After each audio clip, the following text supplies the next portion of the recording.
পেয়ারা বাগান। পেয়ারা বাগানে পরিচর্যা করা হচ্ছে। আর এটা হচ্ছে যে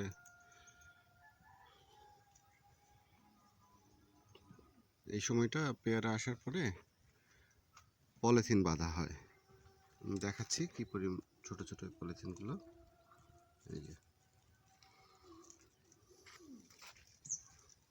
বাগান, অনেক বাগান গড়ে উঠেছে, খুব সুন্দর সুন্দর পেয়ারা বাগান।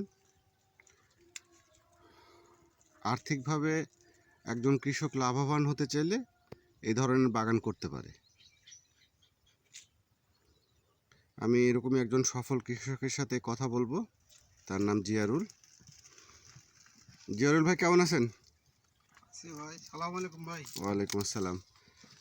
আপনার বাগান তো বড় বাগানও আছে, তো এই টাইমটা আসলে কিভাবে, এটা পলিথিনটা কেন দিচ্ছেন? বলেছেন যে ভাই দিচ্ছি পেয়ারাটা ভালো হবে, ভালো জন্যে। পেয়ারাতে যে ওই স্প্রে করা হয়, এই পলিথিন দিলে কি এই পেয়ারাটা এই স্প্রে ইয়েতে পড়ে না? মানে না না না, পেয়ারার চেহারাটা ভালো থাকে ভাই। আচ্ছা আচ্ছা, পলি দিলে একটা দেন দেখি কিভাবে দিচ্ছেন, আর কোন সাইজ হলে দিতে হয়।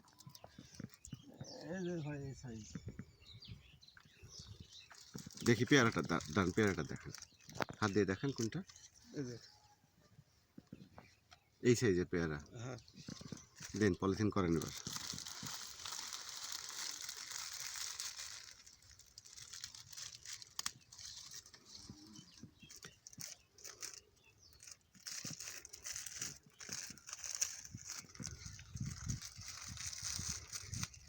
এই পলিথিনগুলো যখন পেয়ারা পাড়া হয় তখন কি এগুলো এক জায়গায় করে পুড়িয়ে দেন, তাই না?